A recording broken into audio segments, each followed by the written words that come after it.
and displaced. Pride and victory for Sudanese people. Before I pass it to Ms. Miriam, yes, I would like to mention that in addition to the Zoom, the talk is being broadcasted on the other platform, Facebook, Clubhouse, دعم الثورة, المصطبة العجيبة, within the Sudanese American platform on the X Twitter, منصة X Twitter. أنا مستر نزار and دكتور سلمى. Then we have صوت الثورة على تيك توك معنا ياسر وآمل ونجلاء. Now I can pass it to Miss Miriam. Go ahead, Miriam. Thank you, Dr. Mahjoub. Good afternoon. It's a pleasure to introduce our speaker today, Rita Freed. Rita Freed received her BA from Wesley College and her MA and PhD in Egyptian and Ancient Near Eastern Art and Archaeology from the Institute of Fine Arts, New York University. She was Associate Professor of Art at the University of Memphis and co-founder of the Institute of Egyptian Art and Archaeology before coming to the MFA Boston to head the Department of Ancient Egyptian, Nubian, and Near Eastern Art, a position she now holds as Emerita.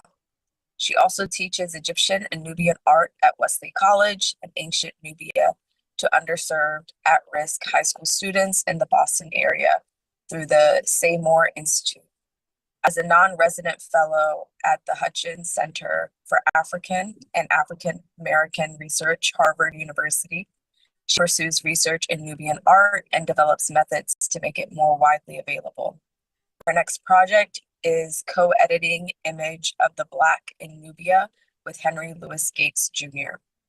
Dr. Freed has excavated in Egypt at numerous sites from the Delta to Karnak, as well as in Israel and Cyprus.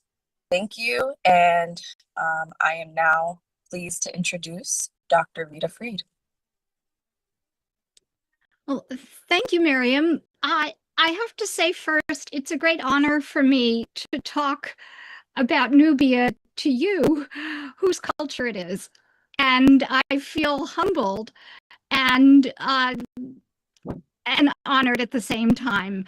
And I only hope I can do your culture justice, and that oh, excuse me, I keep getting pop-ups. I hope I can do it justice, and I hope that it will be the beginning of a discussion. And if you have thoughts on what I'll be saying or other ideas, I absolutely welcome you. I view this completely as a work in progress.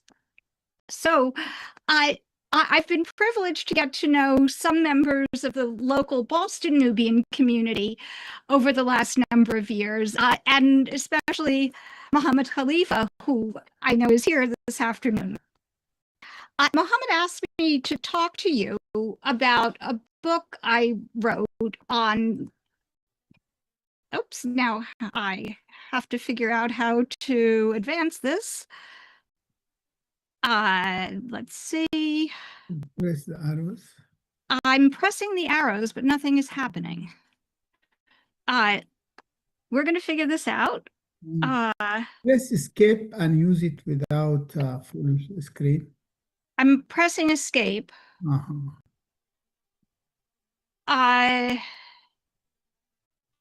Let's see more. Nope. Well, I have for sure. Let me try. I'm open to suggestion. Because there are lots of slides, or lots of images, I should say. I'm plugging in the monitor, and I don't know if that will make a difference at all. Dr. Rita, I will stop the sharing, and then you need to share it again. Okay.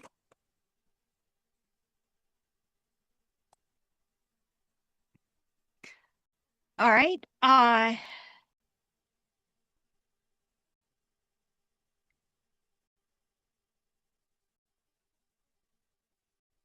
now I'm not seeing share on the, I see presenters chat. Oh, share, okay.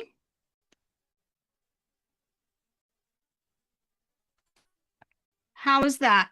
Can you see? Yeah. Yeah, it's fine. There we go. Done. Okay, thank you. I'm glad there are people who are more tech savvy than I. Mohammed asked me to talk to you just after my book on ancient Nubian art came out, which is a couple of months ago. And he asked me to tell you how I came to write this book. Well, it's a long story and a short story at the same time, and very simple. For years, I was chair of the Department of Ancient Egyptian, Nubian, and Near Eastern Art at the Museum of Fine Arts, as Miriam told you.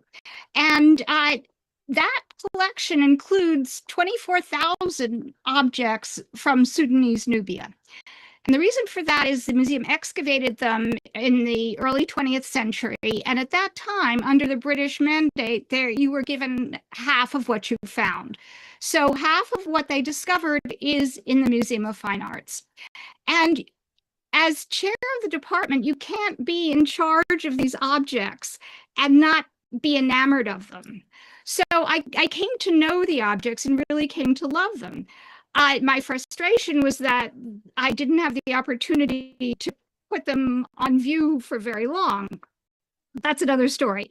In any event, in 2019, we had the opportunity to do an exhibition devoted to Nubia. And I think a number of you may have seen it because I know that some people came from the Washington area. It was called Ancient Nubia Now. And it was in the course of that exhibition, as I was taking people through and just seeing their delight in discovering these objects for the first time, that I really thought I left the museum during the pandemic, and I realized I left the museum in part because I realized that I could make a bigger difference in doing something else. And what I wanted to do was make ancient Nubian art more widely accessible to the general public, because I saw a sense of empowerment, I saw a sense of delight, a sense of acknowledgement of a great culture that was otherwise completely unknown. And I realized that having been in charge of this material for so long, I had the knowledge and I had the ability to do that. So to sum it up, it was the power of the materials, of the ancient Nubian materials, that led me to write this book.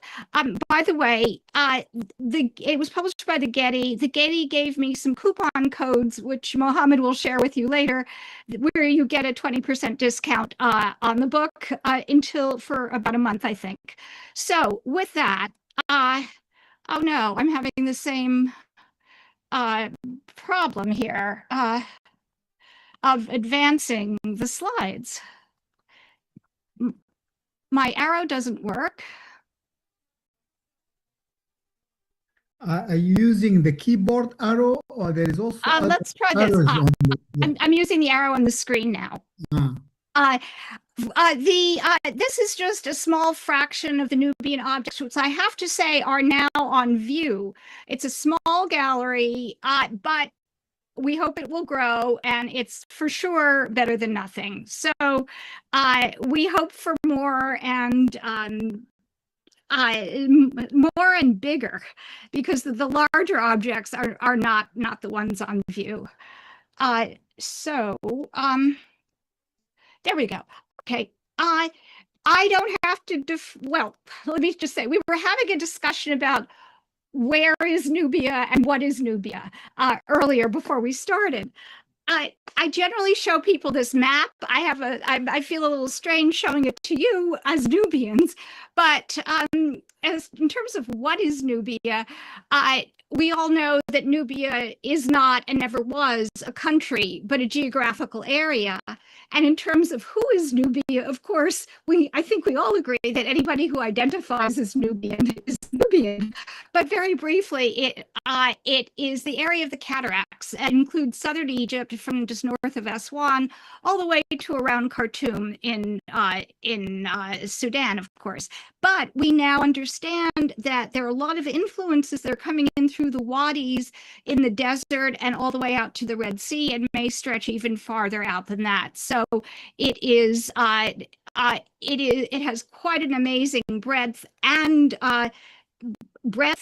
depth in terms of endurance as well, in terms of the time that it endured. I could start anywhere. I could start at 1,000,000 BC, but I won't. I'm going to start much earlier than most people start, in the Neolithic period, around 8,000 BCE, because I think in the Neolithic period, there are some absolutely amazing works that most people are just not familiar with. I'm going to try to, nope, that didn't do it. Did that, I'm going to try to, no, sorry. On my screen, I see all of us, and in the middle. Can you see my screen clearly?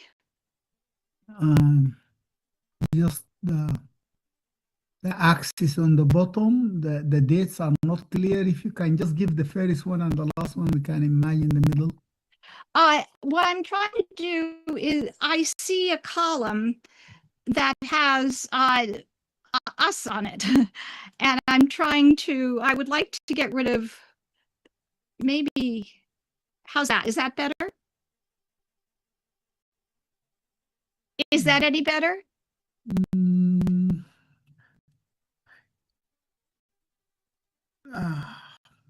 The same almost. It's just if you can read it, that will be good. The view you see, we don't see it. Whatever you have on your screen is not the same. We see the presentation and we see your picture on the side. We don't see the column on the top. You don't, oh, you see just the screen with the presentation, yes. Well, according to,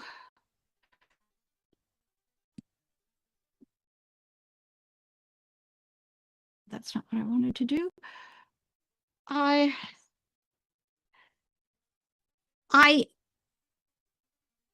This is not advancing it. I'm not advancing it. It's advancing, it's changing. Yeah. Oh, okay. So we'll start here. I think this is about the best I can do. Are you looking at a beautiful black pot with incised decoration? Yes. Perfect. Okay, we're on. So I'm going to start in the Neolithic period, a period that really kind of gets ignored, but I think around, this pot is around maybe around 5,000 BCE. I think some of the most sophisticated work produced anywhere in the world at this time was produced in Nubia. And it's not only at one site, but it's basically Sudanese Nubia and all the way around Khartoum to also around Kerma and so forth, various sites. So what I'm going to do is just first take you through the basic period. So we have the beginnings here, a time when you get impermanent housing, you get pottery, you get these solar calendars like here at Nabta Playa, and then very rapidly move on to another culture that you may have heard called the A group from about 3,800 to 2,900 BCE, located basically between the first and second cataracts, all underwater now thanks to the Aswan High Dam, alas. But there was a considerable amount of excavation, so we have a lot of material, including some material that hints at the southern origins of Egyptian dynastic culture, or at least the shared origins of the ideas of kingship, because this incense burner, which is uniquely a Nubian object, has iconography or symbols on it that we later associate with Egyptian kingship. So I think that's a very interesting area of research right now, and I think we're going to hear a lot more soon. You're going to see the area as the A group that is between the first and second cataracts. We're moving on in time. and fascinating pottery, just amazing stuff. And then we go to the traditional empires of Nubia that you've all heard of, I'm sure. The Empire of Kerma, Napata, and Merowe in chronological order, and also, interestingly, in order from north to south. And I'll be talking briefly about those. Of course, the Kerma Empire with the famous Defufa, 1,000,000 mud bricks. The Kerma Empire lasted for about 1,000 years and even challenged Egypt. And oops, let me go back. They built, it was a planned city. They built administrative buildings, palaces, both rectangular and circular. And also, there were funerary rituals. There are about 40,000 tombs there, which some of which are as large as football fields. And there were rituals conducted in structures like this chapel. And I show you this, and I show you the marching lion, because you have to imagine on either side of this chapel, there was a giant faience lion. So when you walked into the chapel, you were walking between lions. So definitely a sense of power and control there.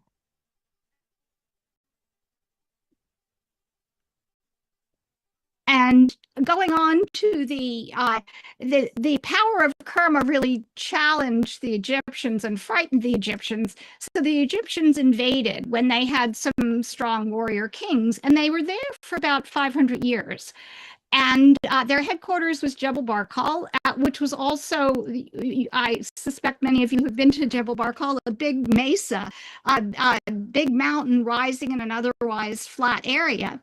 And the Egyptians decided this was the homeland of their god, Amun. But they also took in the Nubian god, which was probably a ram god because of the strength and a tenacity of rams. And they merged the ram-headed god into their god Amun. So now Amun, thanks to the Nubians, is often shown with a ram head. So the Egyptians were there for about 500 years, and they why did they want Nubia? Because of gold, because of the exotic woods, because of the exotic animals and animal skins. And they sent some Nubians of elite families to Egypt for education, and then sent them back to organize tribute to Egypt. And here you see in an Egyptian tomb, the Nubians decked out in their ceremonial garb, presenting tribute to the Egyptians. Well, the Nubians when they saw a weakness in Egypt, they lost no time to not only put together what we call the Second Empire of Nubia, the Napatan period empire, but also to invade Egypt. And they said it was at the request of the Egyptians. So whether it's true or not was just an excellent propaganda move. And they ruled Egypt and Nubia together for about 75 years, and then were pushed out by the Assyrians, but continued the Napatan Empire just in their Sudanese homeland. And finally, the Third Empire of Nubia, the Meroitic period, about 600 years, the furthest south. This is where we get all the pyramids of Nubia, which are more numerous not only in Meroe itself, but all over the Meroitic Empire, which are, as we know, more numerous than those of Egypt. So what I want to do for the bulk of this lecture is talk not about the history, but what I saw and see as just a few of the key characteristics of Nubian art. What makes Nubia traditionally, when Nubia was excavated, many excavators thought of it as a bastardized echo of what Egypt was about. They didn't recognize or give credit to the individuality of the Nubian material and Nubian culture. And what I want to do for the rest of the lecture is to talk to you about that individuality. And I selected 3 categories, and you see them on the screen: creativity, the power of women, and resilience.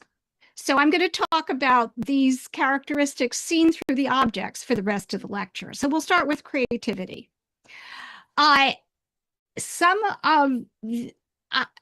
of the most creative objects in my mind are the earliest. Some of the most creative and some of the most sophisticated are the earliest.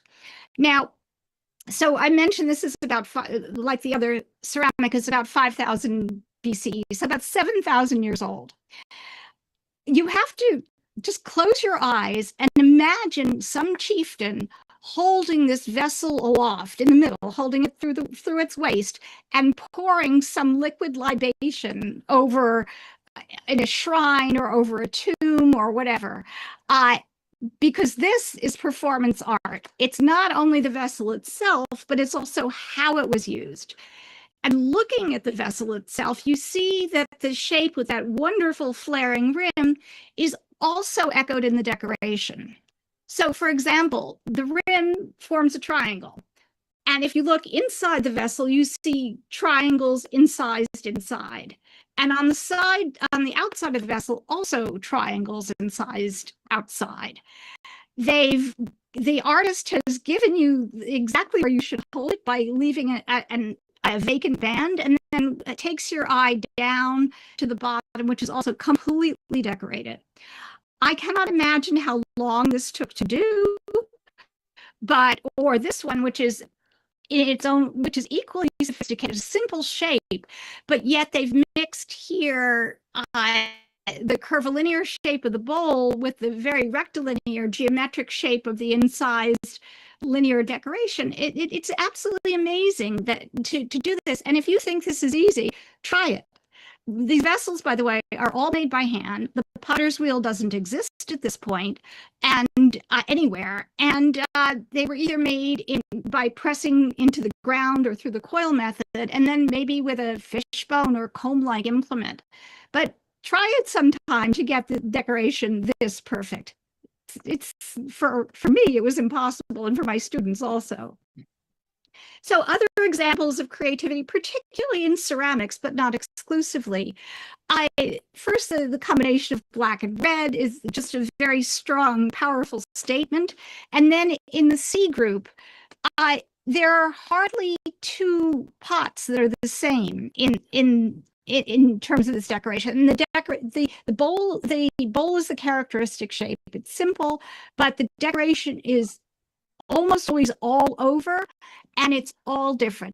As I said, no 2 are alike. But interestingly enough, as one of my students showed me, there are mathematical formulas that will explain this decoration. So I don't think that they were aware of it, but they were intuitively, instinctively following these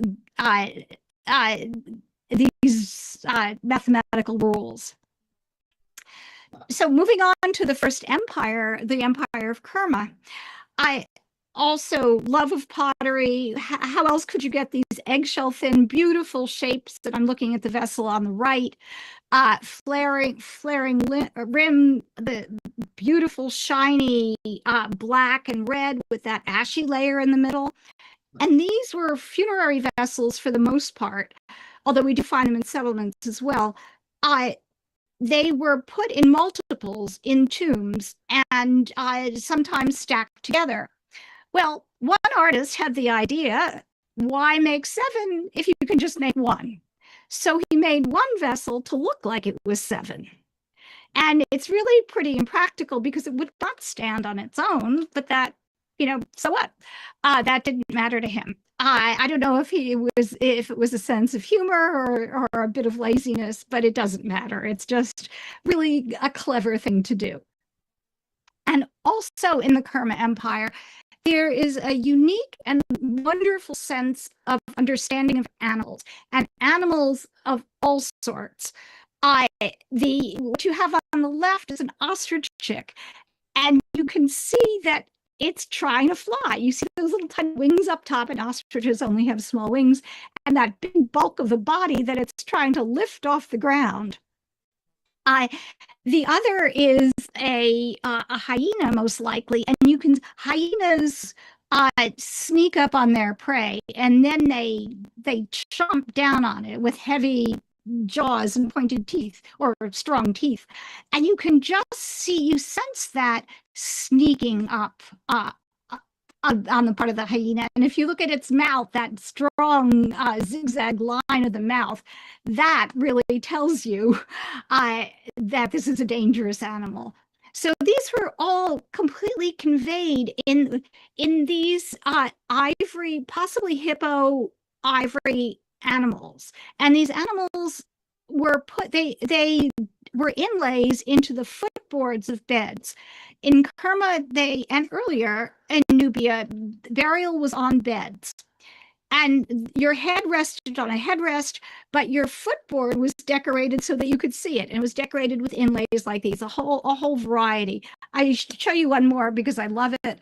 A giraffe. Now, this looks like a giraffe next to a palm tree, nibbling on the ground, as giraffes do. But when you take a better look at this, you realize that's not a palm tree at all. Those are wings. So a winged giraffe? I don't think so. But it was so natural, seemingly natural for them to do that. And it's also a beautiful design with all the verticals of the neck and the legs and the wings together. So to my knowledge, no other culture has winged giraffes. But and just continuing a bit on pottery, so you can go from very naturalistic to fantastic to these pots we have here from the final empire of Nubia, the Empire of Merowe, to this is a gazelle on your left running on that pot. And you know how when things go by very quickly, they seem to get stretched out? Well, that's what they've captured here. In an almost manneristic style, if you're looking at it through the lens of Western art. And on the right is a sort of surrealistic Salvador Dali-like image of a man with a dog. And I have to say, throughout, up until the Meroitic period, and even including some of the Meroitic period, the Empire of Kerma particularly did not represent humans, or if they did, it was very seldom. And when they did, they had their own interpretation, and we'll see that. So let's see. Moving on. Up until now, I've shown you pottery or small objects, but I don't want you to think that it was just small objects where the Nubians expressed their creativity. In the Second Empire, the Empire of Napata, when the Nubians were in control of Egypt, particularly under King Taharqa. Taharqa was one of Egypt's greatest builders and Nubia's greatest builders. And he was a great warrior and a great statesman, moved and ruled the empire from Egypt as the Nubians discovered they had to. What we're looking at on the left is the Karnak temple, the greatest Egyptian temple, the largest, the most powerful, all dedicated to Amun, which was now the Nubian god as well.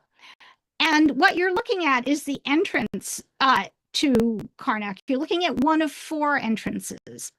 And what Taharqa did was to make Karnak his own temple.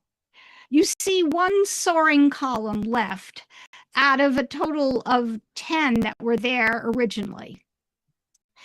What Taharqa did was to add his own entry or porch to Karnak on each of the 4 sides. So east, west, north, and south entries to Karnak had Taharqa's gateway. And it was filled with his statues, his name, his obelisks, his image. So what that meant is that again, I have a challenge in moving the images. Let's try that. Nope. There. What that meant is that when the image of Amun came out of the temple, and the image of Amun came out on festival days, and the public this was the only opportunity the public had to see the image of the god. The image of the god traveled on a boat. On land, it was on the shoulders of priests. And on the left, you see a reconstruction of Taharka's gateway, so that the first and the last image people had of the god Amun was through Taharka's gateway. So Taharka's stamp was on this throughout. And I'm going to end the creativity part with possibly my favorite object, which is just, I think, the epitome of creativity. And it's also characteristic of the way the Nubians were not blind to what was around them. They knew about what the Egyptian artists were doing. They just took what they needed and left the rest. So, for example, this is what we call an alabastron. It's made of alabaster. And alabaster occurs in Egypt, but not in Nubia. And it's a popular shape of vessel, occurs throughout the Mediterranean. But particularly, it was used for unguents and so forth. So I'm going to guess that this vessel was made in Egypt, just as a plain white vessel, shipped to Nubia. The Nubians recognized that it was an interesting stone and added their own stamp to it. So what did they do? They added a metal collar and rim. That is a base of gold with silver cloisons or little cells. Let's see, right here. And in those, and you can see it better here, in those they put it colorful enamel. And the love of color is another aspect that really characterizes Nubian culture throughout. So the enamel unfortunately hasn't survived, although you can see some of the intricate wire work. And then up top from the rim, they soldered very finely braided wire. And from that wire hung these little teardrop-shaped petals of carnelian, amazonite, and a meteoric stone. So a stone from a meteor that they found. So this is absolutely unique. Nothing like it exists. And it's Nubian. And it's actually on view in the Museum of Fine Arts should you come up there. So another aspect that pervades Nubian culture from the beginning, as far as we know, up until the end of the Meroitic period, is the reverence for and power of women. And that manifests itself in a number of different ways. So, for example, we have what looks like a lot of beads made, and the beads are made of ostrich eggshells. Somebody, poor soul, counted them at one point and came up with around 1,000. That's a lot of ostrich eggshell beads, and I'll tell you why. Each one had to be cut, shaped, and drilled. And a modern artist tried to I don't know if he was an artist or a scholar, tried to reproduce this. And it took him per bead 7 to 10 minutes. So if you multiply that out, that is a solid month of 40-hour weeks to make this string of beads. So clearly the person who owned this had power and wealth. And the person who owned this was a woman. It looks like a necklace, but it was found around her head, either as a hairnet or a diadem of some sort. And another way we can tell power is placement, location. So in another cemetery, we found a large grave of a woman surrounded by 10 smaller graves. So clearly she was head of a clan, or perhaps a magician, or an important figure in her culture. So I have to go back apparently to go forward, but there. So we get from these early times a certain number of always female fertility figurines. So clearly women's role in perpetuating the culture, the clan, was of primary importance. And here they're letting you know this by what is accentuated here. Obviously the hips and buttocks, outlined by what might be body paint or tattoo here, incised lines. The breasts, the slightly swollen belly, which tells you that she might be pregnant. And what is not important is the head, as you can see. The legs aren't that important either, nor are the arms, other than to support the breasts. So there are these fertility figurines, by the way, are found in graves of women. Not men, and there are no male fertility figurines that we know of, especially from this early period. So if these fertility figurines aren't enough to convince you of the power of women, this sort of outright display of voluptuousness and power, at which her body, her hips, her breasts, emphasized by those wings suspended by her arms. And if that's not enough, she's also got rearing cobras, deadly cobras, on her shoulders. And if this woman isn't enough by her size and the space she takes up to convince you, well, then a similar figure, but with the head of a lioness, should do it. And that's what we have here. So this is from Nubia's Second Empire. These are large, 3 or 4 inches tall amulets.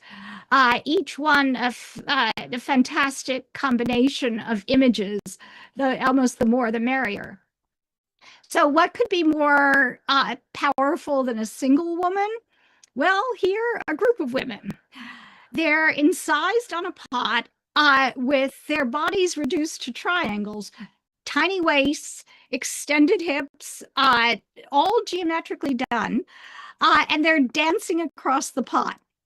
And you sense their movement even in the way the incised lines on the bodies are in a zigzag. So this whole thing is just a quavering bit of motion.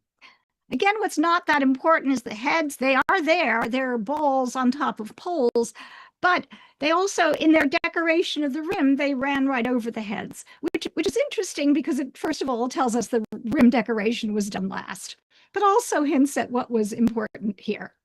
So this bowl is unique. I don't know where it is. It was found by an Indian expedition during the salvage campaign for the Aswan High Dam.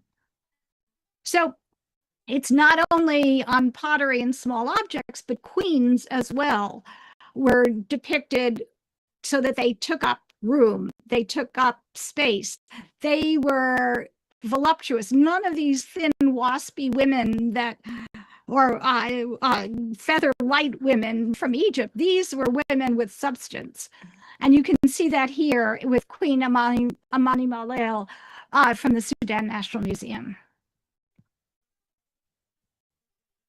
Okay. And moving on to the Meroitic period. The Meroitic period is where we really see the power of women. And we see it in multiple different ways.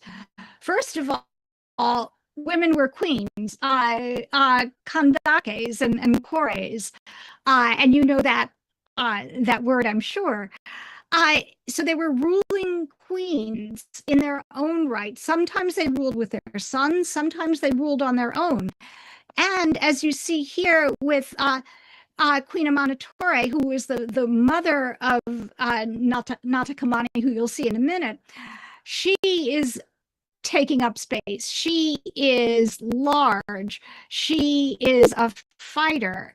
And as you see on the other side of the pylon of this temple at Naga, the Amun temple at Naga, I'm sorry, the Lion temple at Naga, you see here her son. She, if anything, takes up more space than he does, but she also is in a role that traditionally in Egypt, only men are shown doing. So she is smiting prisoners. She's carrying weapons. She's got her hand upraised with a sword. Another sword is upright. She's got a lion underneath her, just like her son Natakamani. And on the back of that temple is another really interesting and creative image. So not only is she shown doing the same things that a king does, but also she has the same access to the gods that a male would. So in the middle, you see the lion-headed god Epetamak, whose temple this is. To the right, he has 2 arms and a head, the lion-headed god. To the right, 2 arms and a head face Natakamani, the young king. But to the left, 2 arms and a head face Amanatore, the queen mother, who is, was equally powerful. And this is, normally gods don't have 4 arms. This god also had not 2, but 3 heads, the front of which has been broken off. It's difficult to see. The light is never right, so that's why I show you this line drawing. This is possibly a very early example of animation. I don't know, with the heads going back and forth, but it's very clever. And of course, if gold and jewelry is any indication of power, then Queen Amani Shaketo had it all.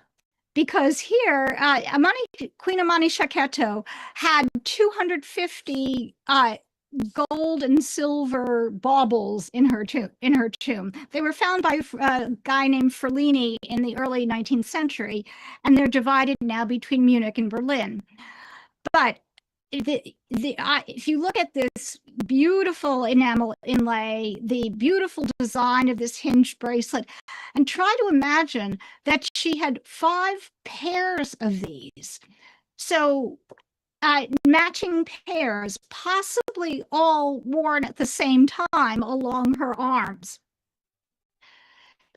Now, in that treasure that Ferlini found, and he was very vague on the details, he noted that there were 66 gold finger rings. Now, I don't think she could have worn all of those at the same time, but surely that most of them, by the way, had images of women on them. And finally, Amani Shaketo was serenaded to her tomb by 6 pairs of alloy or reed pipes, like simple pan pipes, except they weren't simple. They were made of material, ivory, wood, and metal. And they were made in the classical world, and we know that from the olive wood was found as part of them, and some of the dolphin decoration, which is a typical classical or Greek image. Well, this is the largest musician's kit ever found. She was serenaded to her tomb with these reed pipes, and afterwards they were broken in half so that nobody else could use them. And they were found at the entryway to her tomb. Now our next, so that's just an indication, again, in the short time I have, a short indication of the power of women throughout Nubian culture. But also throughout Nubian culture, the Nubians showed a resilience that is almost unparalleled. So Nubians were known for their abilities in warfare, particularly their abilities to shoot, particularly they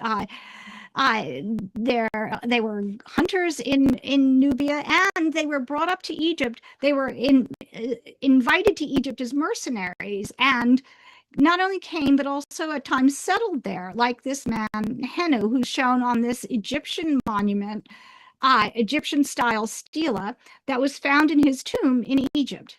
Now, Henu, as you can see, is Nubian. He's got he flaunts it. He's got a Nubian fox tail in the front, which is a Nubian dress. His skin is dark, and he happens to be married to an Egyptian wife whose skin is yellow, whose proportions are the skinny Egyptian proportions. Interestingly enough, his children, shown here, his daughter is wearing a Nubian-style long skirt. His son is wearing that same foxtail and that has little tufted Nubian hair and a feather. And their skin color is dark. So his identity, the identity that he maintained even in Egypt, was the identity of a Nubian. So that's what mattered to him. Now, during that period of Egyptian occupation that lasted for 500 years, it was, as I mentioned, the Egyptians came, and how they coerced, I don't know, but they sent the sons of elite Nubian families to Egypt for their education, or more properly, indoctrination, with the idea that they were supposed to return to Nubia and send tribute, like I showed you before. Well, some didn't return, like Maher Perry. Maher Perry apparently was too valuable to the Egyptian administration, so he stayed in Egypt, where he became fan bearer of the king, a very high position, and also was buried in Egypt in the Valley of the Kings, which was a site really reserved for kings and their families, except for Maher Perry. Now, this is Maher Perry in his Book of the Dead, Egyptian funerary literature. And you can see there is no doubt in your mind that he is Nubian. He is black-skinned. He wears, not in this image particularly, but in another image from the papyrus, he wears Nubian-style jewelry and Nubian-style hair. And he has, in his tomb, this very fine gazelle skin loincloth. Leather working was something the Nubians perfected. The Egyptians, not really, because it wasn't their medium. So this gazelle skin goat skin loincloth,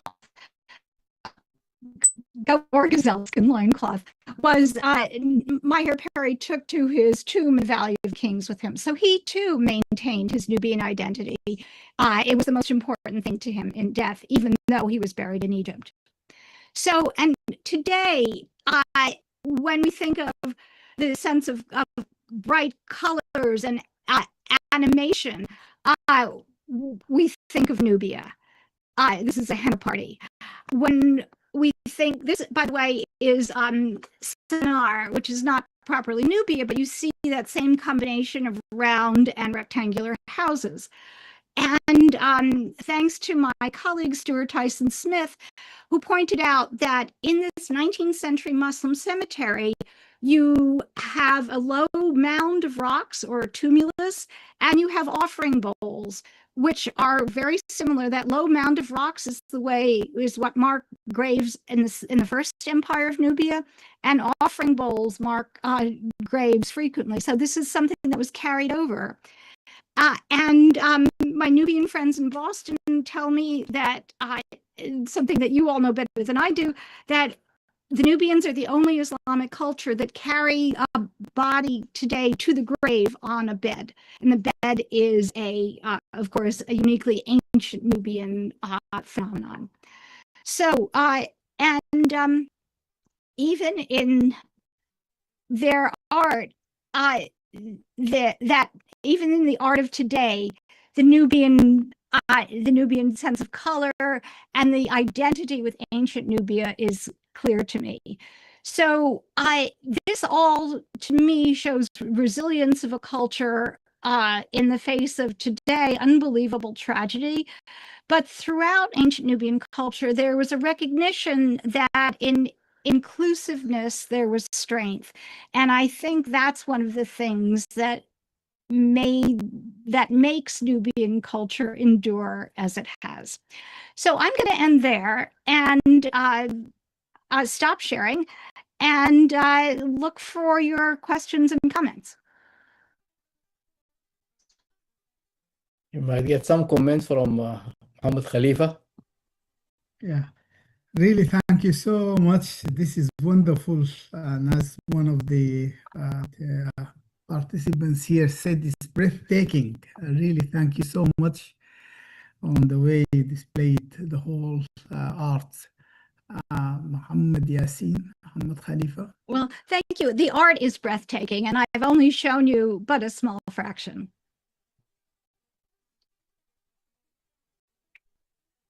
we'll keep announcing about the book, which is shown here on your shelves at the back.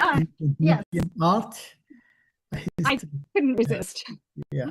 It's So really beautiful book. what I wanted was a book that was well illustrated, and there are about 250 illustrations in it. And I wanted a book that was not for academics.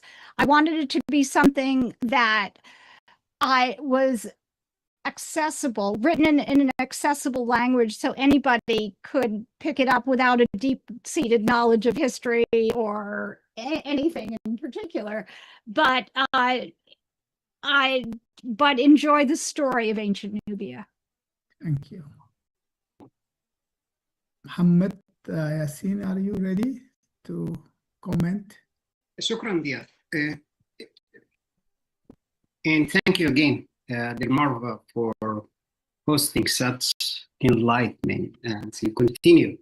I don't think I have a lot to say after this broad presentation, which took us through art, and actually told me personally that art is the best registration of history.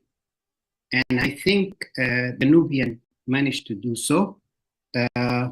Although we're still trying to decipher our neurotic language, but I'm quite sure we will come to that at the end of our goals, because they wrote a lot about history. But the good thing, they made through sculptures and through art, and they did register their history. And I like the presentation because it was really wide, and it emphasized that the Nubian were always went through wealth, power, and creativity, but not just any creativity. It's a perfectional creativity. And this is beautiful, actually, to hear it from Rita. When did we meet, me and Rita? We met me and Rita years ago. I can't tell you when, but we met at the Harvard Museum. They were a project, and we met, and we were sharing some discussions, and then I got an invitation for lunch at the Museum of Fine Art in Boston.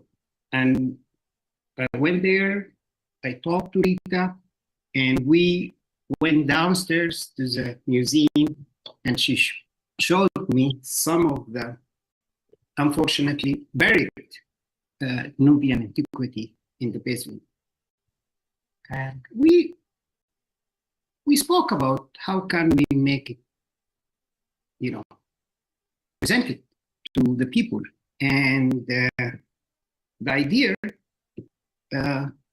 was approved by the museum, and because we told the museum that we have Nubian around the museum, and luckily we really have real Nubians, Sudanese Nubian, living on the surrounding area of the museum.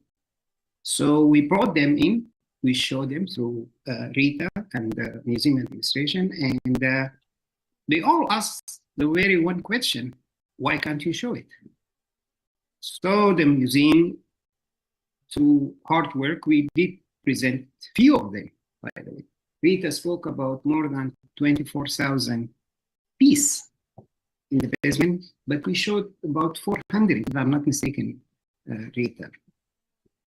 And the museum was well visited at that time. The nicest thing of that show is the name of the show, Ancient Nubia Now. See, combination between history and present.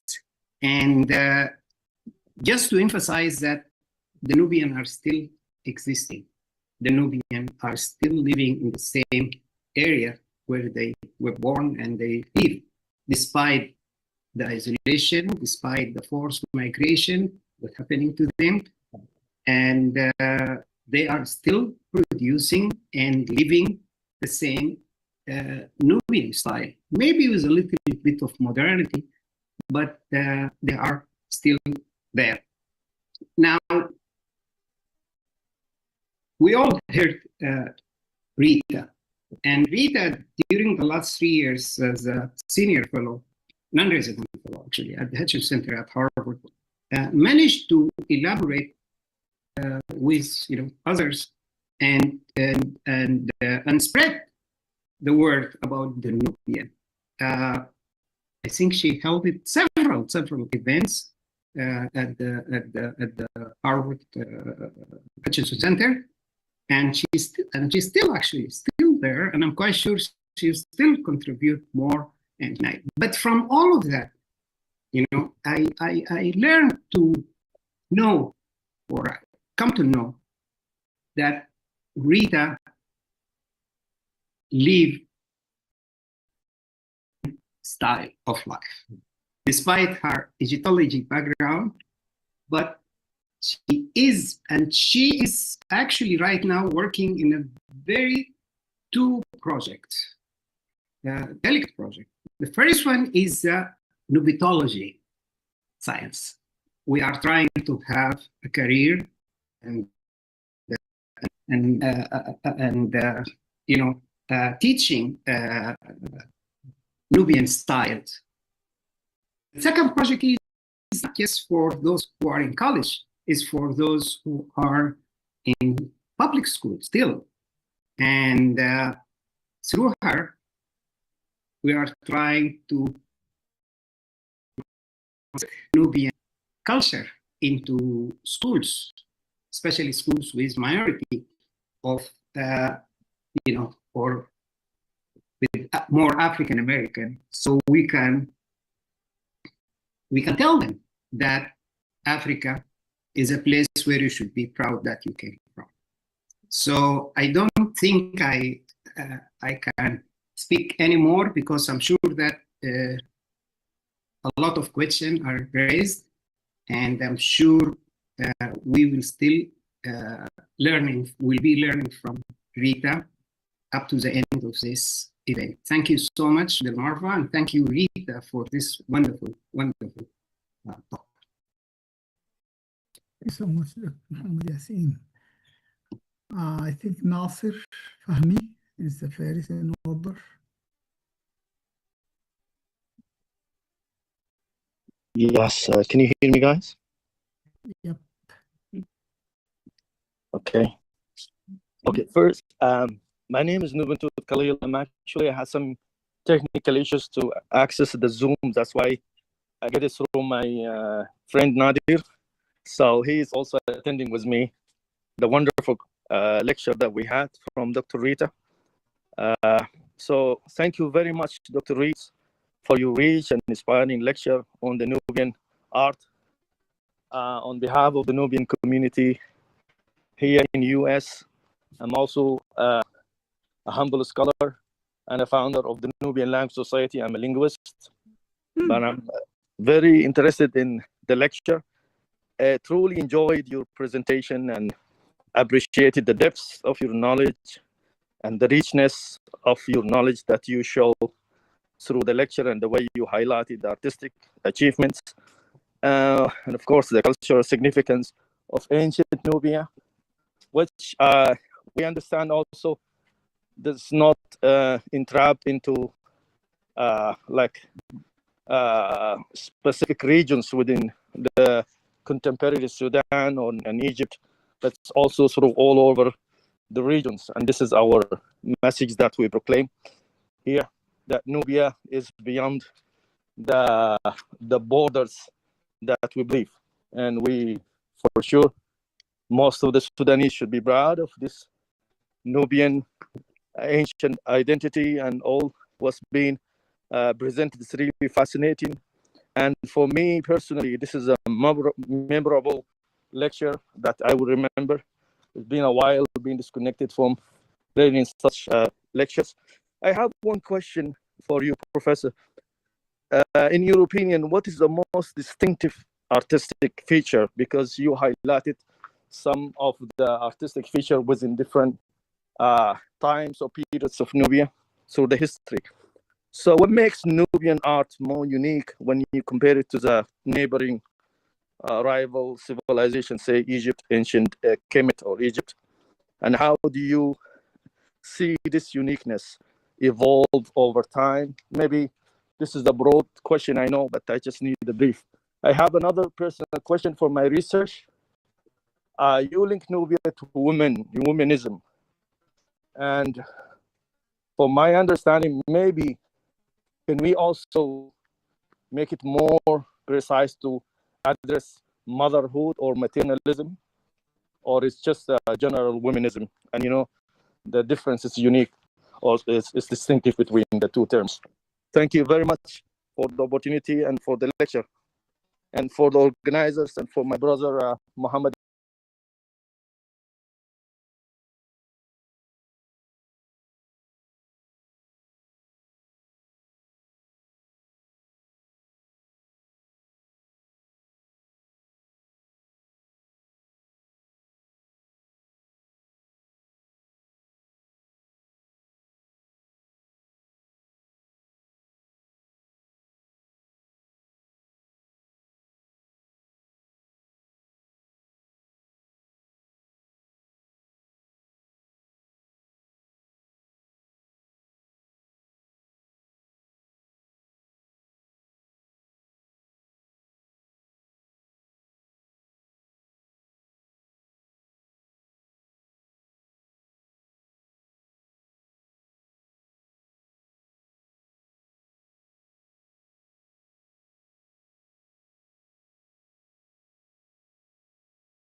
Course, for me, it's the fact that everybody could be creative. It was everybody who was making pottery or figurines or sculpture was not bound by rules. In Egypt, they are bound by rules. People say Egyptian art doesn't change in the 3,000 years of Egyptian art, and a late period piece looks like an Old Kingdom piece.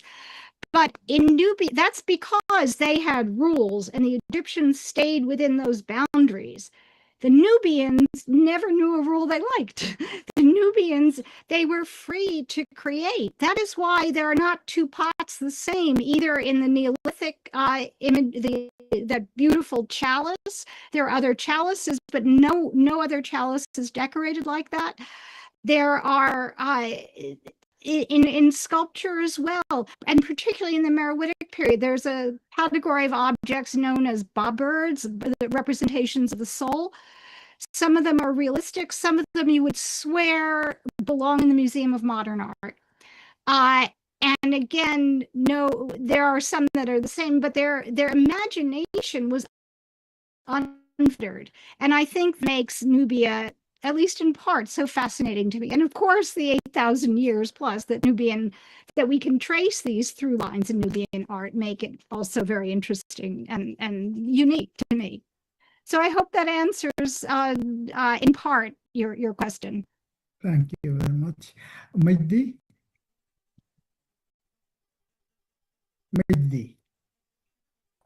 السلام عليكم Thanks, Rita, for your fancy slides. I really enjoyed the presentation. I have just some comments. First of them is the animals' existence in the art. I don't see this. How do you read that? You know, that is a very interesting point. Right. And I'm trying to think. If I can finish my points, probably okay, sure. connect them together in one answer. Right. And I know you are just relying on one kind of art that you can follow or see in archaeology. Also, I wanted to ask about musical instruments. Okay, maybe you don't have access to music, but there is instruments as well. And about the missing parts, how do you think technology right now can help in filling the gaps in the missing parts, like using, and even from 2D to 3D, using virtual reality? Because the 3D representation of the art is much, much advanced than the 2D images. You also talked about gold. How about other metals? Like, I know the area is famous for iron long time ago, and probably it's one of the tools that's being used to create this beautiful art. Well, size matters. What does it imply when we see things small and big? Are they trying to send a message, or this is just the ability of the tools? So I wanted to tie that to the story as well. Well, it's all about shape and materials. So you mentioned gold, metals, even the colors right now they use. There is an understanding of how long that color is going to stay. That's material as well. Diamonds. I don't see any mention of diamonds in the record you provided. Food. They are very famous for turkey, which is fish. That's why I asked about fish, by the way. Right. Language is very, very important for expressing the art and for actually for sharing as well. So I think those are some of the points. Like you mentioned something about the funerals and the marriage ceremonies and those kind of things. So you also just mentioned in one of your answers, they were free to create. Were they free to worship? That's all I have in mind right now. Thanks a lot. Well, thank you. I don't know where to start. Were they free to worship? Very good question. And again, I should mention at the beginning, what we had, you had to be wealthy to have a tomb. To have a tomb that had a superstructure, a pyramid or whatever, or tumulus on it. We're looking at the elite. We may be, excuse me, we may be looking at some servants also, but for the most part, this is not, nobody would say this is a cross-section of ancient Nubian culture, the people who left objects in their tombs or their temples. We have a sense, were they free to worship? There was an interesting find at Sanam in the temple there, built by Taharqa, and there was a whole cache of small bronze statues of Osiris, the god of funerary god. And it suggests that well, first of all, in Egypt, only the high priests were allowed into the temple. But these caches that are found in Nubian temples suggests that the general populace was allowed in as well, and also that the area around the temples was open to worshipers. So were they free to worship? On the basis of that very slim evidence, I would have to say yes. Insofar as we know. And, you know, the archaeological record, we know they had instruments. Those alloy I showed you didn't come from out of the blue, but they in particular were imported. We also know that they had signaling methods via something called rock gongs. So stones, specific kinds of stones hammered on specific boulders would either signal the next town over or produce music by themselves. What we don't have is musical notation. And I'm not sure we have a lot of the many instruments that must have existed based on what we have in representations in temples in particular, like the temple at Sanam, where people are playing stringed instruments as well. In terms of technology, I absolutely agree with you that three-dimensional, being able to do something in 3D is much more powerful than 2D. I think that we have yet to catch up with that. Also, in terms of working with the skeletons, with the anatomical remains, when we can access them, we can get DNA. That's already not a big deal anymore. We can look at teeth and tell what people were eating. Many of the tomb chapels at Merowe include food as well as burial ceremonies. So this is accessible. And you brought up a very interesting point with fish.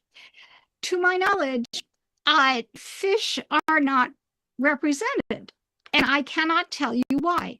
Surely fish were eaten. We have fishing hooks or harpoons for catching fish. It would have been a natural. The Egyptians had a prohibition against eating fish. That's the Egyptians. Whether the Nubians took what they wanted from the Egyptians, usually molded it into their own way, and then discarded the rest. Whether the Nubians picked up this lack of representation of fish from the Egyptians, I don't know. The Egyptians did represent fish, but theoretically they didn't eat them. But theoretically they didn't eat pigs either. But in Egyptian excavations, you get a lot of bones of pigs. So what they say they didn't do and what they actually didn't do are two separate things.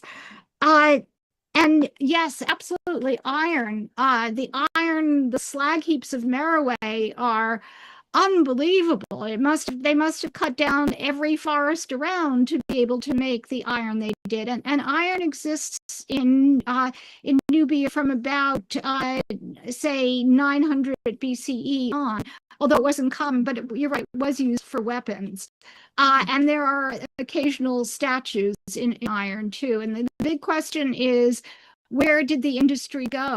Was it passed along to other places in Africa? But an amazing metalworking industry. And certainly, well, gold is a lot easier to work with, of course, than iron. And certainly their expertise in gold working is unparalleled. And also there too, they used Egyptian imagery, but molded it but made it into something else, so that the overall meaning, the overall image might be recognizable to an Egyptian, but the meaning wouldn't be. And they had unique kinds of objects as well, like decorations of their foreheads as well. So if you can add a little bit about diamonds and glass. I know glass wasn't there, but how about diamonds? To my knowledge, there are no diamonds found in ancient Nubia or any mines around. And some of you may know more than I do about that. And in terms of glass, they did make glass, particularly in the Meroitic period, but they also imported it. And the very fancy glass was probably imported from Alexandria in Egypt. Glass was not something, I think the Nubians really, they knew how to glaze stones, which is something really special because normally you have to heat a stone to glaze it, to put a color on it. And normally when you heat a stone, it fractures, it just explodes. But they figured out how a way to heat it so that the glaze adhered. And they also invent techniques of enamel work that aren't known elsewhere earlier. So they were, and again, I think it was the color that was so fascinating that they were so hungry for. But no diamonds that I know of. Interesting. Thanks a lot. Yeah, can I add something a little? Yeah. Rita, in the sense of the use of the technology, I think you invited at the museum a German missionary, and they came to and presented a beautiful presentation at the museum. Well attended, actually, I remember. And they presented their use of the AIs and the 3Ds, and even they go into 4Ds. And it was wonderful, actually. They brought us beautiful shape from underneath the ground, and they made a reality. So that is there. So it's there, and I'm sure now everybody is using the AI. I think we can develop better just to help us on exhibiting more and give us an idea what we are exhibiting, because there is still a lot of treasure under or beneath the desert and along the river banks to be seen. Yeah. Thank you, Muhammad. Dr. Suleiman Baldu. شكرا جزيلا. I would start by thanking Professor Farid for this work, for shining a spotlight on ancient Nubian art.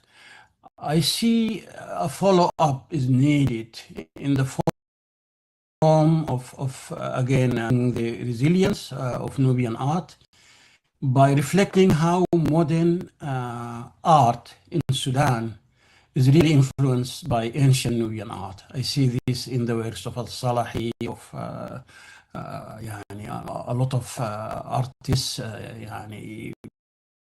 then I come to people who are not from necessarily Nubian background. The Shahatu, is very much influenced in all his arts, and Hassan, of course, and so on. And it's not only in in paintings or architecture. Architecture is an important dimension of that. I recall a very discreet small restaurant along the Blue Nile in Khartoum, Andy Mandy, where the owner, who I never knew who it was, but really spent a lot of effort in reproducing ancient Nubian architecture into the physical building of that small restaurant. It's called Andy Mandy. I hope it survived this, disastrous war. The outside verandas were, like temples from that period. There is a small event hall, which was, had a dome built, according to the style of that period. The manager of the restaurant told me there is only one Egyptian family that remained in Nubian Egypt, and we asked them to come and build this dome for us, who are good at building this type of arcs and domes. And this thing wasn't, announced in any tourist book or anything. Of course, the mere Nubians, that's the story.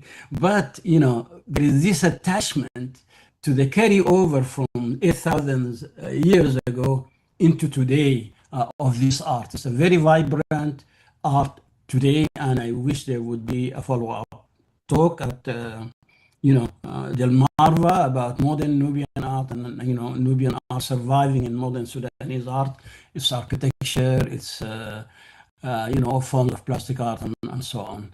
Thank you again, and I hope to see this happening. Shukran. Thank you so much. We'll adopt the suggestion. Definitely, there will be some follow-up on that. Hassan ibn Auf. Thank you very much, Rita, Farid. I love you. And I wonder, do you speak a little of Nubian languages? I wish. I need Mohammed to teach me. Okay, I have the good news for you. Maybe in about a week from today, I will be hosting a website where people can go and learn Nubian languages. And did you ever visit Sudan? Yes, I've been there 3 times.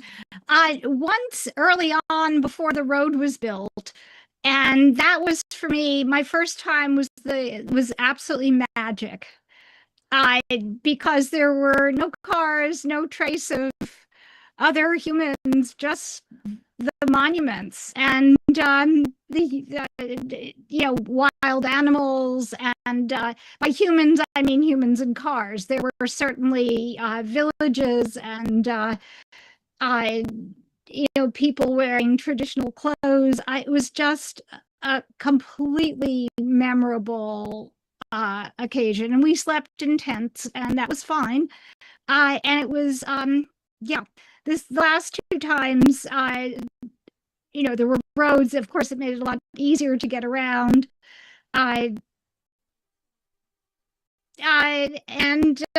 For me, Sudan was just on the cusp of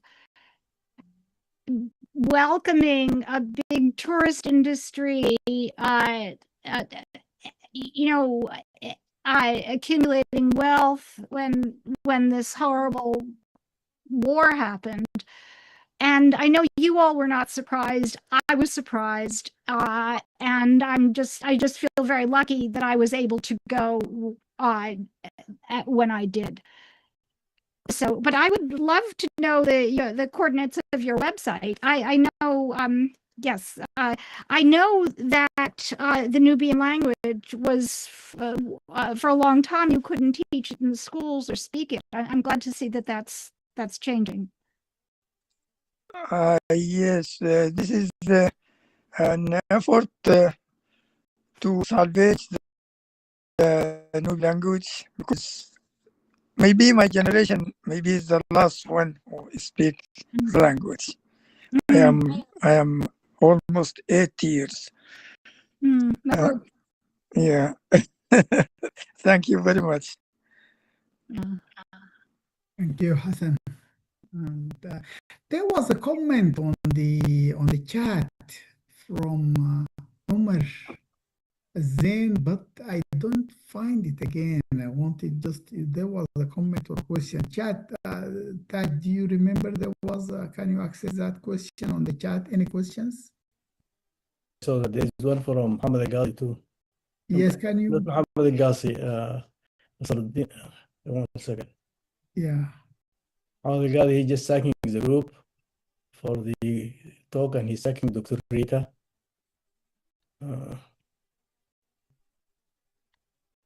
Okay, Nasruddin Al-Ghazi. Yeah. Can you see that? No, I didn't see. Can you read it?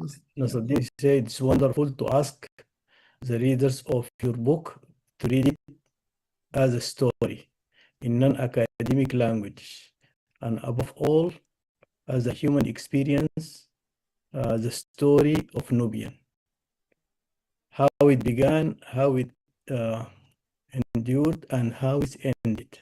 I think this is for the people. Well, thank you. I hope it didn't end. I just, because I was just covering Nubia up until Christianity, where I saw, I could have continued on. I did actually try to continue till today. And there are some other pieces by contemporary artists like Ishaq Abdul Ghaffur and El Shafi Dafala. who I think both of them are doing fabulous work. And I'd love to know more about the contemporary artists as well. Thank you. Can we give a chance to Rama first, and then we come back to you, Mehdi? Rama? Yeah. Thanks. Okay. Hello, Rita. I am Rama Abdin. I am 15 years old. I want to thank you about this beautiful information, and I am so proud of Nubian culture, and I would love to meet you one day. Thank you. Inshallah, I hope so. Thank you very much, Rama. And I never forget your Nubian identity. Mehdi? Oh, thanks again for giving me another chance. Actually, I am deeply interested in understanding that history in order to be able to synthesize new art, new food, new languages, new math, new laws. To what degree do you think, Rita, the new tools right now in AI or so can help in doing so? Because I don't see any big activities in this regard. Thanks. Go ahead. I don't know how to answer that. I think that if you ask AI some very basic questions, it will give you answers, some of which are true. For me, I think that if you feed AI a lot of material, I think AI is a very useful tool for archaeology. I think if you say, feed it all the different pottery shapes you have and all the information you have, it will produce a spreadsheet, like an Excel spreadsheet. If you ask it specific questions, it may interpret them for you, like,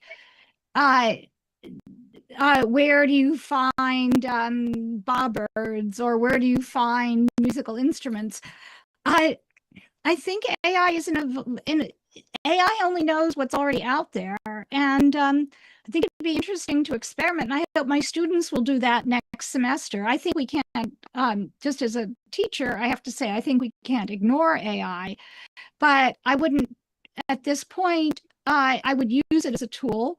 The three-dimensional modeling that we've been talking about, I think it can make that easier.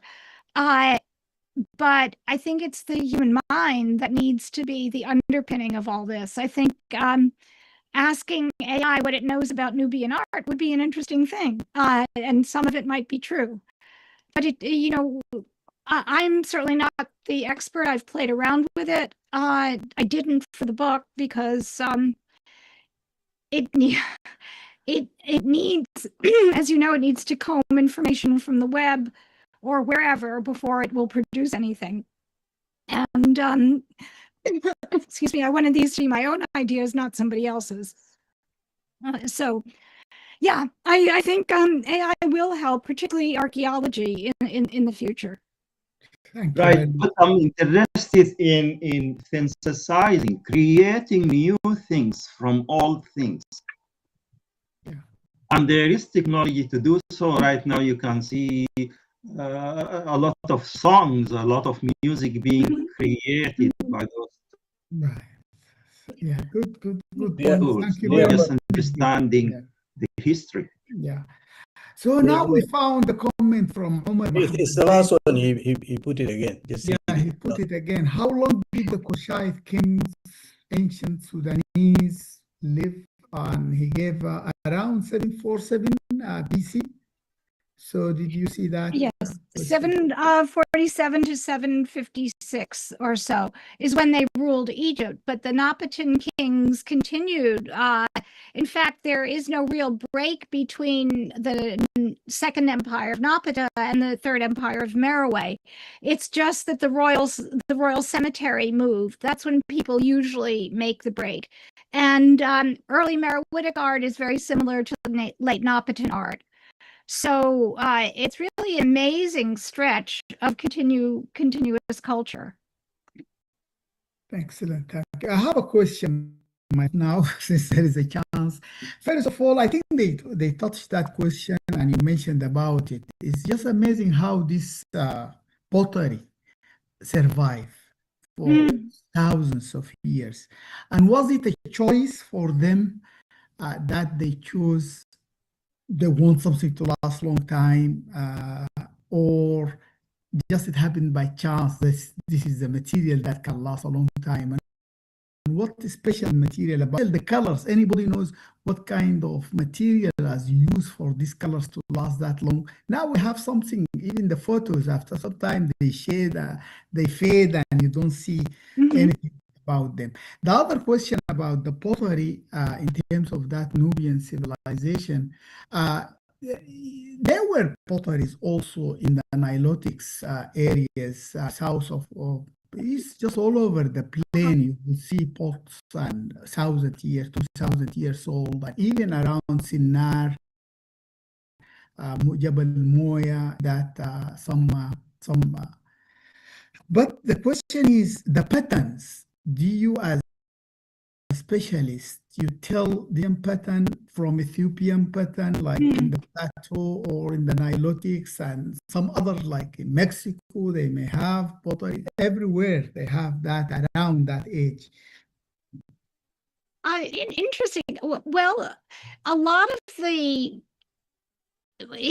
when you talk about the pottery, we look at many different things. We look at the decoration, we look at the shape, we look at the material itself.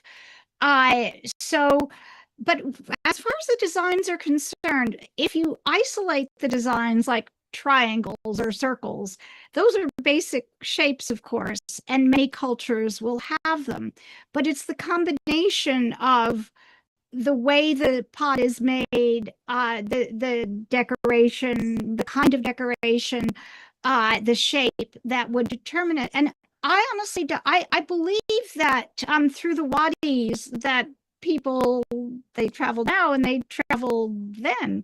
And I think there are a lot of, I don't know Ethiopian or Eritrean pottery, or even Red Sea pottery well enough myself to draw any conclusions. I think Libya would also be a possibility.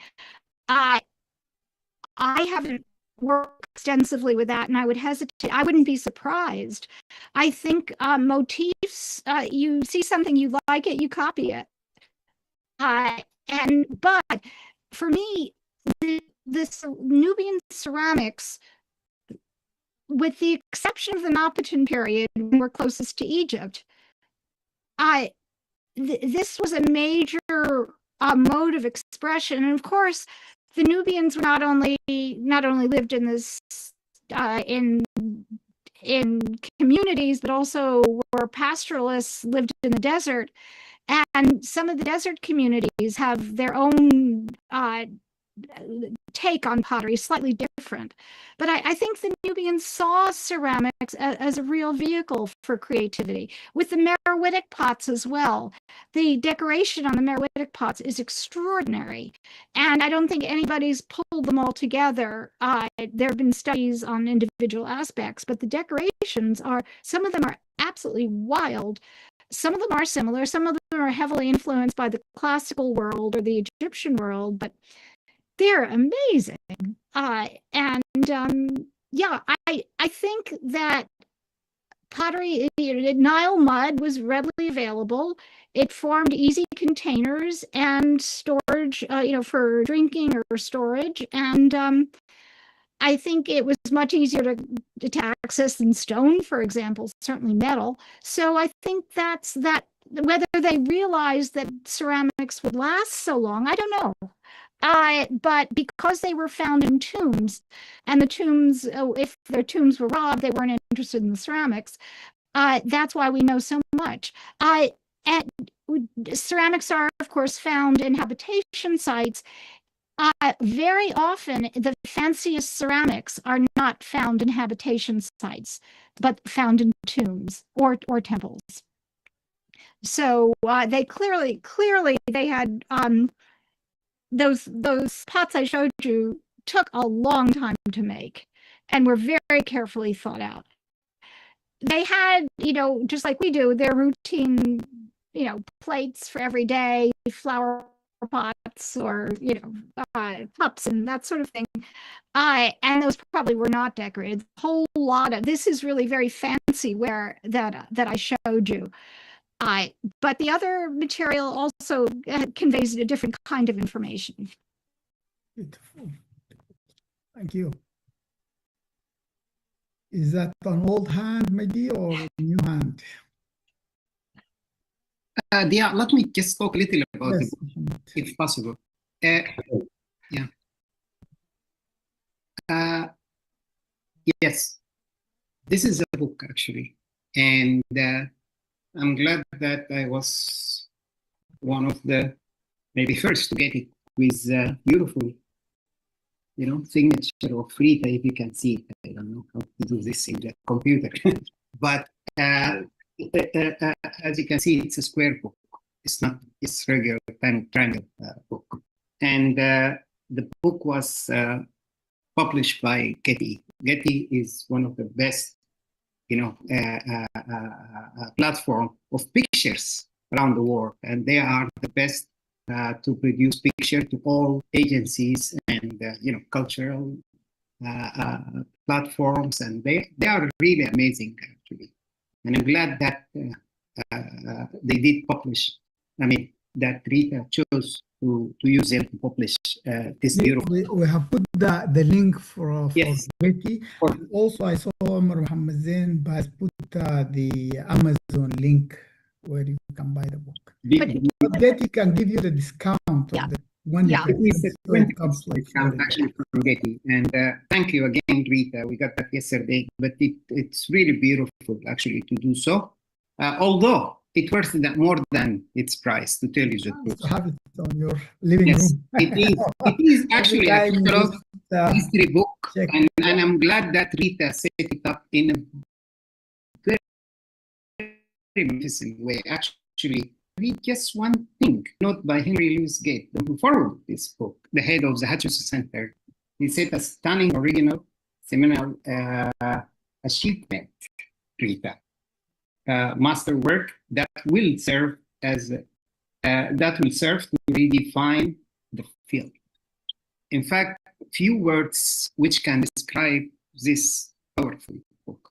I encourage every, not just on Nubian, every Sudanese and every Nubian around the world to obtain a copy of this book, because it's a beautiful reference. It is actually breathtaking.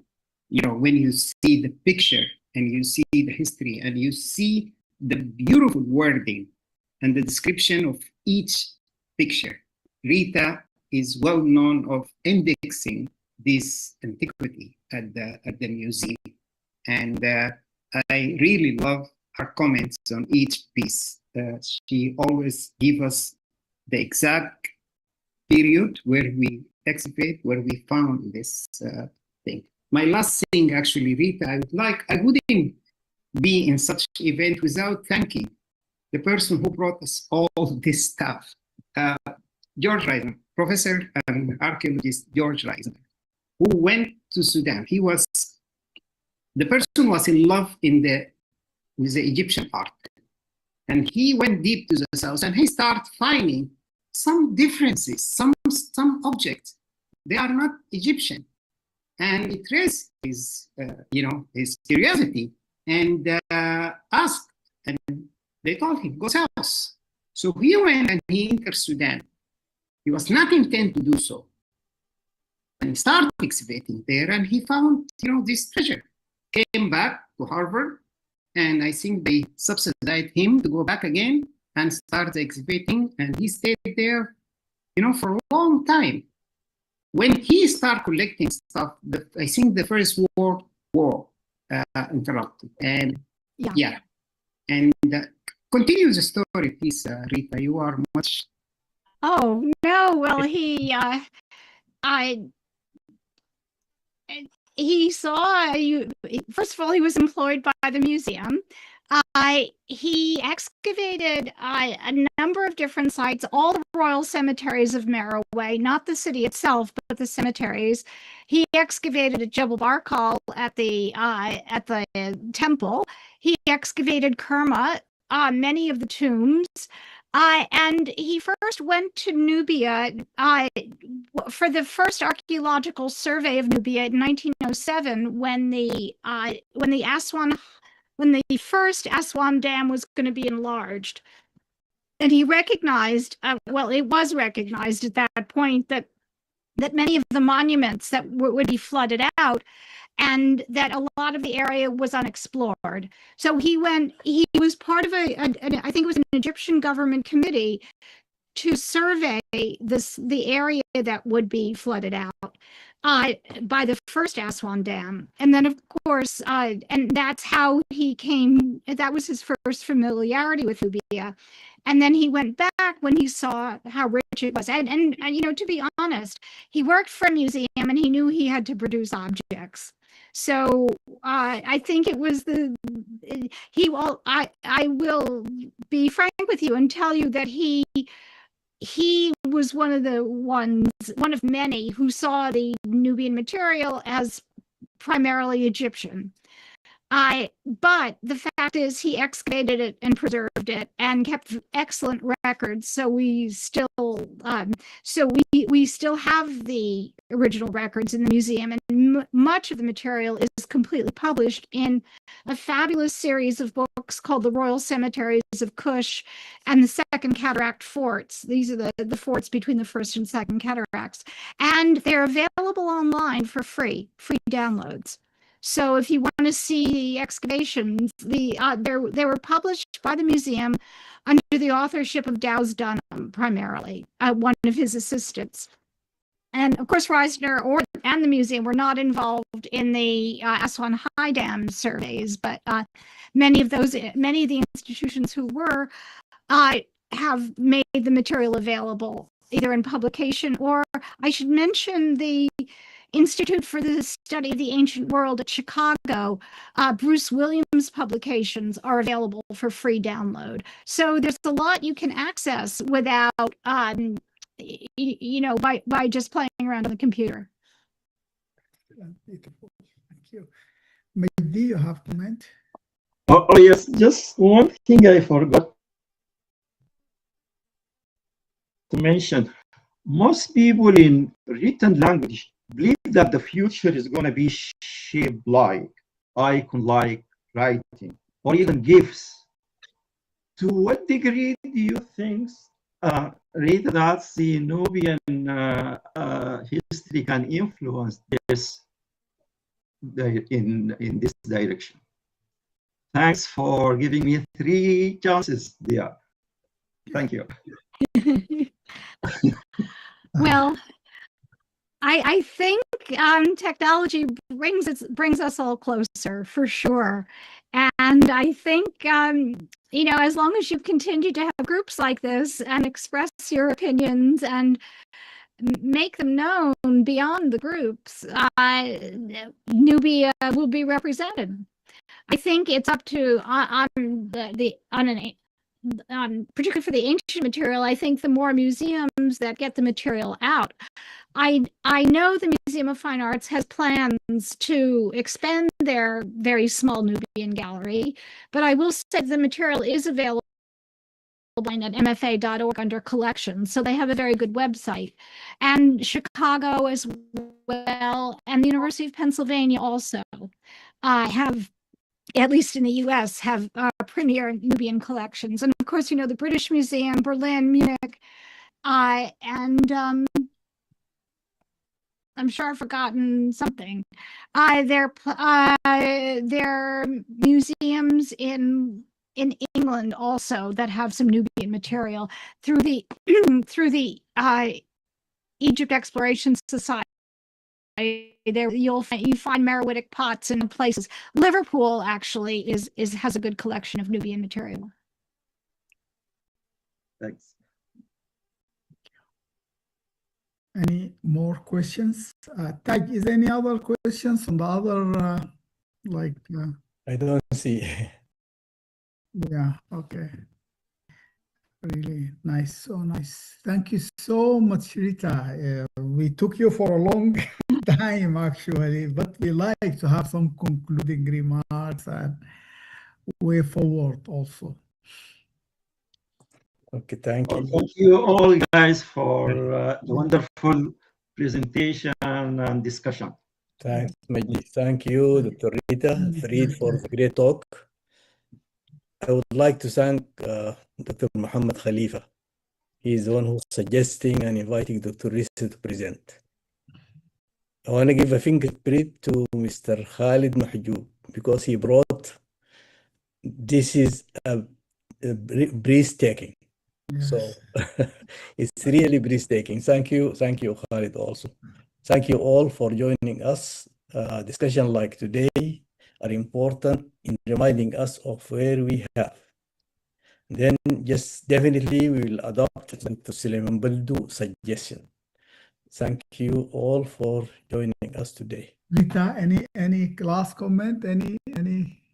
Well, as I said at the beginning, I'm honored to be talking to this group, to a group of Nubians, and I hope to continue learning from you because you have unique insights into the culture of today that probably carries back into the past. And as I continue to learn about it, I'm continually fascinated by it. So it is truly my honor to be accepted by you. Thank you so much. Thank you. We'll be I in want to touch. see Khalid. One second, if you don't mind. I want to see Khalid Mahjoub. What you going to say? تفضل يا Khalid. Khalid, unmute, please. Can you unmute, Khalid? Yeah, I am trying to unmute. Thank you, guys. Salam, everybody. Okay, real quick. I know you guys closed the thing, and I won't take too long. It seems like it's breathtaking, to be honest. That I get the honor of the work. So all the rights of, but it took too long already. I don't want to take too much from the time of you guys. But it seems like I missed the first couple of minutes. Let me start by saying I'm talking to you, Dr. Rita, as Nubian American, quote unquote. So if who happen to live in New Jersey. So for whatever reason, if I'm in Boston at any given time, can I see those breathtaking fine arts you presented? I mean, is there any timing? Is there any website that's to reserve a ticket or anything? What you can, well, first of all, I left the museum basically to write the book. And I have no, other than an emeritus status, I have no control over the material anymore, unfortunately. I believe, first of all, there is the small Nubia gallery with some Shawab teas and some other things. And that's open to everybody. You would have to write to I would write to the director and explain that you're a Nubian American and want to see the material. Particularly, there are colossal statues of kings that I didn't show. There is a 16-ton sarcophagus of a spelta that I didn't show. I would, if I were you, I would write to the director of the museum and ask him to see them. Tell him how proud you are of this material and how you would welcome the chance to view it. And that said, that you understand there are some small things on view. I will tell you, and this is not a pretty story, I will tell you that when I asked to take my class to see those pieces, I was denied permission. Oh. So, well, yes. So, yeah. I think it's a matter of time. No, I guess you answered my question. So if I'm on a visit for a couple of hours, so it's like impossible to see it. Well, but I think that's why I'm suggesting you write to the director. Yeah, I got that, but I thought it's a public thing. Okay, one more thing. I'm sorry. I wish I could make it that. I know, but one day I guess it will happen because of the new technologies now. I can fly and that will For do. sure. And by the way, not all the objects I showed were in the Museum of Fine Arts in Boston. Some of them were in Chicago, some of them Khartoum, and we hope that that museum can be recovered. And I guess most of them are still in our land sitting there. There's a ton of stuff to be discovered over there. One other quick comment, as we've seen, at least in the past few decades, 50, 60 years or so, there's so many great scholars from the West in our area. Adams and the great Herman Bell and Charles Bonnet, who happened, we just had a podcast with him a week or two ago. Oh, nice. He was 93. He came, I had the honor of being there talking to him. So this great scholars that speak in our area all these years, do you see this trend is continuing?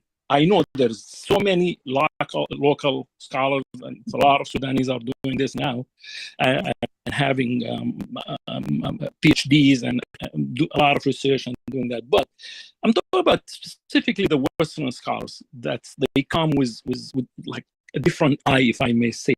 Do you see this trend continuing? Do you see among your, let's say, your students, someone who's interested in continuing? I would imagine probably the answer is yes, but do you see it really vivid and clear that someone is interesting to be there at some point? Well, first of all, I should tell you that I teach undergraduate students. I don't teach graduate students. The college I teach at doesn't have a graduate program. I don't, and I just teach the one course, so it's hard to know. Some of them are truly interested, but it's from my own students. But I do believe there are people teaching Nubia now more than there used to be, and as long as they're teaching it, they will have students. And I would like to think the interest in the West will continue. And also, as you mentioned, the Sudanese, there are some fabulous, and always have been, great Sudanese scholars excavating the material and working with the West or Western scholars, or having their own excavations. So I think what we need now is peace, and then the work will continue. From my own experience, it's much easier to work in Sudan than it is in Egypt. The Sudanese are much more welcoming. They make the paperwork straightforward. You find out they invite people to excavate. You find out in a reasonable time if your permission is granted. And so I think and there is so much to discover. It's so exciting to work in Sudan and find things that have no parallels. So if I were a student now looking for a dissertation topic, in a second, I would look for a Nubian topic, because I think it is so ripe for discovery. So this is by way of saying, I hope there are people, and I do know that my colleagues have graduate students. Thank you, Dr. Rita. And thank you all, and I wish you a wonderful rest of your day. Thank you so much. Thank you. Masalama. Salama.